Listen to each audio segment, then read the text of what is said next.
12, un minuto. A partir de este momento, las informaciones que son noticia toman el protagonismo. Comienza Informe RCR. Muy buenas tardes, sean bienvenidos a este su informe RCR en su emisión meridiana. Trabajaremos para ustedes en la gerencia general de la estación, Jaime Nestares, en la gerencia de producción, Wilix Arcaya, en la coordinación y producción de este espacio, Génesis Rodríguez y Mario Villarreal, en los controles, mi queridísimo Gregorio González, y frente al micrófono, Helen Machado. Recuerden que nos pueden seguir a través de nuestras distintas plataformas digitales, en Twitter, @RCR750, en nuestra página web rcr750.com, la radio que se ve, y en nuestro canal en YouTube, RCR750. 12:02, de inmediato comenzamos con las noticias más destacadas del momento. El obispo de San Cristóbal, Monseñor Mario Moronta, pidió que cese la violencia en la frontera de Apure y exhortó a las autoridades de Colombia y Venezuela a llegar a un consenso para abrir la frontera por el estado Táchira y también por el departamento norte de Santander. La violencia no conduce a nada. Yo le hago un llamado a los grupos violentos que si es necesario hacer mesas de diálogo, la hagamos, pero que respeten la dignidad, la vida y la convivencia sana en nuestro pueblo. En el nombre de Dios les pido que depongan las armas, indicó el prelado. En el nombre de Dios les pido que depongan las armas y que busquen construir la sociedad que ellos desean, junto con el deseo nuestro de construir una sociedad de justicia y paz. Pero es necesario, yo creo que hay que pedir humildad tanto para el presidente de Colombia como para el presidente de Venezuela, para que dejando quizás tantas cosas que a lo mejor son importantes para ellos, piensen en el bien del pueblo. También exhortó a las autoridades colombianas y venezolanas que se abra la frontera entre Táchira y norte de Santander sin ningún tipo de restricción. Y aprovecho esta oportunidad para hacer un llamado también. Yo creo que en el nombre de San Sebastián, todo el Táchira, todo norte de Santander, está pidiendo que se abra la frontera de una manera definitiva. Entre tanto, representantes del Programa Venezolano de Educación y Acción Provea en Europa, Calixto Ávila, advirtió que el Estado venezolano tiene plazo hasta el 16 de abril para informar a la Corte Penal Internacional sobre las investigaciones en el país en torno a presuntos delitos de lesa humanidad cometidos en Venezuela. El pasado 16 de diciembre, el fiscal de la Corte Penal Internacional comunicó al Estado venezolano y a los Estados partes al Estatuto de Roma su decisión de abrir formalmente una investigación sobre la situación de Venezuela. Esta decisión había sido anunciada el 3 de noviembre durante la visita al país, durante la cual se firmó además un memorándum de entendimiento. A partir del 16 de diciembre comenzó a correr un lapso que venció el pasado 16 de enero y que fue ampliado hasta el 16 de abril por parte del fiscal de la Corte Penal Internacional, según comunicación a la Sala de Cuestiones Preliminares número 1. Significa que hasta el 16 de abril el Estado venezolano podrá informar que está llevando a cabo una investigación contra nacionales o contra personas bajo su jurisdicción y que hayan sido referidas en la notificación del fiscal al Estado venezolano y cuyos actos podrían constituir crímenes de acuerdo al artículo 5 del Estatuto de Roma. En otras informaciones, la organización Acceso a la Justicia en Venezuela denunció que la reforma de la Ley Orgánica del Tribunal Supremo de Justicia, aprobada por la Asamblea Nacional bajo control oficialista, no cumple con parámetros constitucionales y aumenta el dominio del régimen sobre el Poder Judicial, tal y como lo advirtió el director de la organización, Ali Daniels. Pega el hecho de un posible fraude constitucional, pues podríamos tener magistrados que estarían en sus cargos por más de 2 décadas, demostrando además no solamente que no se cambia nada, sino que además a los que son responsables del lamentable estado de la justicia venezolana se les va a premiar con un periodo de ejercicio de su cargo mucho más allá de lo que la Constitución ordena. En tal sentido, alertó que las designaciones en el máximo tribunal del país seguirán regidas por tendencias políticas y no habrá una representación equitativa. Que a los efectos de las negociaciones en México, que se esperan sean reanudadas en algún momento de este año, este punto que quedó pendiente y donde se planteaba la posibilidad de que la oposición tuviese alguna cuota en el Tribunal Supremo, pues en vez de hacerlo sobre la base de 32 como estaba originalmente, se va a hacer sobre la base de 20. Y aparentemente ese es el fondo que está detrás de todas estas decisiones. Por su parte, los familiares de los desaparecidos en el estado Sucre y Falcón y Nueva Esparta en embarcaciones a mar abierto protestaron frente a las sedes regionales del Ministerio Público para exigir justicia por las víctimas. En el caso de La Vela, en la ciudad de Coro, hay 23 personas desaparecidas desde el mes de diciembre del año 2019, tal y como lo recordó una de las afectadas.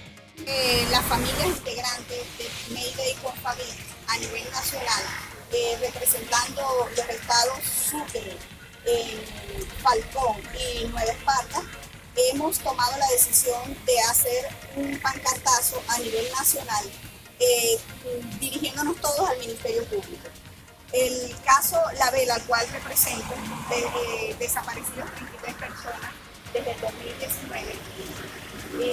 Pudimos ir el 8 de diciembre del año pasado a Caracas y pudimos constatar que nuestro caso tiene muchos retrasos. Está paralizado en muchas de las diligencias de judicialización y hoy vinimos a buscar respuestas al Ministerio Público de acá, de Coro, que es en la que nos lleva el caso de nuestras 3 embarcaciones desaparecidas acá en las costas del estado Falcón, que son desde el 2010.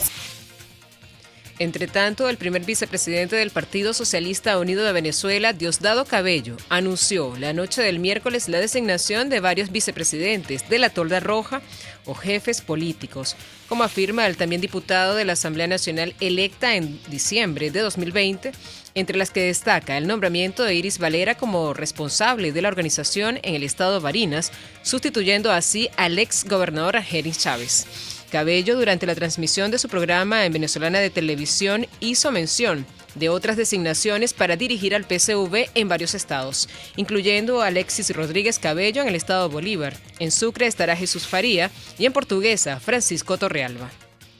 Por su parte, el embajador del régimen en España, Mauricio Rodríguez, celebró en redes sociales haber participado en la recepción anual ofrecida por el rey Felipe VI al cuerpo diplomático acreditado en el país europeo. Jefe de la misión diplomática venezolana, Mauricio Rodríguez, saluda al jefe de Estado español, Su Majestad Felipe VI. Publicó la embajada del régimen en sus redes sociales.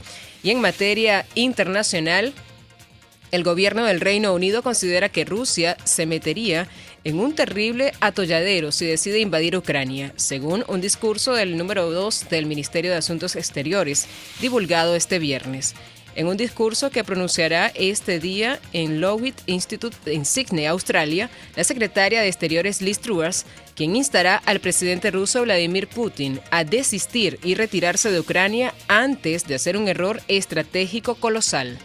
La invasión solo conducirá a un terrible atolladero y a la pérdida de vidas, escribió la diplomática de visita oficial en Australia. Por su parte, el presidente estadounidense Joe Biden volvió a referirse a lo que llamó una respuesta económica severa si Rusia decide incursionar dentro del territorio ucraniano. He sido absolutamente claro con el presidente Putin. No hay nada que no haya entendido. Si cualquier unidad rusa avanza a través de la frontera ucraniana, eso es una invasión. Pero se encontrará con la respuesta económica severa y coordinada que he discutido en detalle con nuestros aliados y le he dejado muy claro al presidente Putin. Pero Estados Unidos y Rusia continúan las conversaciones para rebajar tensión en Ginebra. El secretario de Estado, Anthony Blinken, llegó el jueves por la noche, al igual que el ministro de Exteriores ruso, Sergei Lavrov. Son muy pocos los que tienen esperanzas de que vaya a cambiar el escenario de confrontación o de que pueda llegarse a un acuerdo. Entre tanto, el ministro de Salud del Reino Unido, Sajid Javid, aseguró el jueves que la variante Omicron del SARS-CoV-2 se retira y que es el momento correcto de levantar las restricciones actualmente vigentes en Inglaterra. El primer ministro británico, Boris Johnson, confirmó el miércoles que las limitaciones impuestas para contener la propagación de Omicron se levantarán el miércoles próximo, tal y como estaba previsto. La vuelta del teletrabajo, el uso obligatorio de mascarilla y la necesidad de presentar el certificado de vacunación contra el COVID-19 para acceder a ciertas instalaciones. El ministro de Salud del Reino Unido confirmó el jueves otros 107.364 casos, una cifra en línea de los últimos días, es decir, datos que se estabilizan tras semanas de contagios diarios récords. Hasta el momento, 15.613.283 personas se han contagiado en el país europeo desde que comenzó la pandemia, mientras que 153.202 han fallecido y 303 menos que el balance anterior según datos oficiales. En Colombia, los magistrados de la Corte Constitucional colombiana votaron este jueves sobre si sacar el delito del aborto del Código Penal y la decisión quedó empatada, por lo que un nuevo conjuez tendrá que decidir próximamente si se despenaliza o no. 4 magistrados, incluyendo Alberto Rojas, José Reyes, Antonio Lizarazo, Diana Fajardo, votaron a favor, mientras que Cristina Pardo, Paola Meneses, Gloria Ortiz y Jorge Ibáñez votaron en contra, según dijo a la agencia de noticias EFE, una fuente cercana a la Corte. Por su parte, el Partido Nuevo Liberalismo de Colombia expresó su apoyo a la despenalización del aborto en el país suramericano en el marco de la precampaña del Congreso de este 2022. Hoy mismo la Corte Constitucional retoma la discusión sobre la despenalización del aborto. El Nuevo Liberalismo tiene una posición concreta frente a este tema y queremos expresársela a todos los colombianos para contribuir a esta discusión y contribuir además a adelantar la agenda de género y de las mujeres desde nuestro partido. Y es que no puede ser coincidencia que la misma semana en la que se absuelve a un hombre quien le camufla un medicamento abortivo a su pareja, también se esté discutiendo esto en la Corte Constitucional. No más hombres decidiendo sobre nuestros cuerpos. El nuevo liberalismo apoya las causas del feminismo colombiano, entre ellas sacar del Código Penal el delito del aborto, no criminalizar a las mujeres, sino apoyarlas, garantizarles un servicio de salud digno, de buena calidad, pero ante todo, darles la posibilidad de ser dueñas y soberanas sobre su cuerpo. El Nuevo Liberalismo por la despenalización del aborto en Colombia. En otras noticias, el cardenal Reinhard Marx, arzobispo de Múnich, se declaró el jueves conmocionado y avergonzado tras la publicación de un informe sobre el encubrimiento de abusos sexuales en esa arquidiócesis alemana, que también incluye al Papa emérito Benedicto XVI. Mis primeros pensamientos son para los afectados por los abusos sexuales que han experimentado daño y sufrimiento a manos de representantes de la Iglesia, sacerdotes y otros empleados eclesiásticos, afirmó durante una breve comparecencia retransmitida en directo. Son las mismas palabras, conmoción y vergüenza, que han utilizado el Papa emérito, aunque en este caso a través de su secretario privado, Monseñor George Gasbaint, para referirse a dicho caso. Benedicto XVI, de 94 años, manifiesta su conmoción y vergüenza por los abusos a menores cometidos por clérigos y expresa su cercanía personal y su oración a todas las víctimas, aseguró la prensa a Gasbaint, quien precisó que el Papa emérito no ha leído aún el informe de 1000 páginas que lo involucran. Desde 1973, quien fuera arzobispo de la diócesis de Baviera podría haber encubierto al sacerdote católico Peter Asche, acusado de abusar a decenas de niños, incluyendo a Marcus Erners, quien recordó ante los medios la manera de cómo fue abusado de pequeño. El hombre me recibió en bata de baño, así que no tuvo que quitarse demasiada ropa. Se sentó a mi lado en el sofá y después de algunos intentos comenzó a abusar de mí.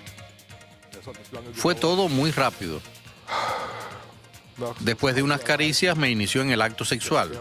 Después me obligó a satisfacerle oralmente. Empecé a orinarme encima de nuevo y a esconderme debajo de la cama. Además, también comencé a beber alcohol, ya que Peter H. me lo proporcionaba desde los 12 o 13 años. Los abusos continuaron y Peter H. empezó a abusar también de otros niños. Aunque algunos de estos casos se hicieron públicos y el sacerdote fue incluso juzgado, no fue apartado de la iglesia, sino trasladado a la región de Baviera, donde se sometió a una terapia. Y con esta información de materia internacional pasamos a materia económica. La Confederación Venezolana de Industriales Coindustria expresó que la exoneración de impuestos a los productos terminados, que fue extendida una vez más a comienzos de este año, atenta contra la producción nacional, la generación de empleo y el poder adquisitivo de los trabajadores. Es obvio que existe una marcada protección a las importaciones, trabajadores de esos países y sus empresas, enfatizó el presidente de la organización empresarial, Luigi Pixela. Coindustria señaló que el decreto de exoneración de aranceles, IVA y otros tributos a productos terminados, mientras que las materias primas que usan los productos nacionales sí pagan, se hace más rentable importar que producir en el país. Los precios internacionales del petróleo se ubicaban en 84, en Estados Unidos se ubicaban en $84.18 el barril, mientras que el Brent de referencia en Europa cotizaba en $87.15 el barril. Y en materia deportiva, la española Paula Barbosa, número 98 del ranking mundial, sufrió ante la ucraniana Marta Kostyuk durante su victoria en la tercera ronda del Abierto de Australia por 6-2, 5-7 y 6-4, en un choque que duró 2 horas y 19 minutos. Así finalizamos nuestro segundo compacto informativo del día de hoy. Los invitamos para que sigan con más de la programación de su RCR.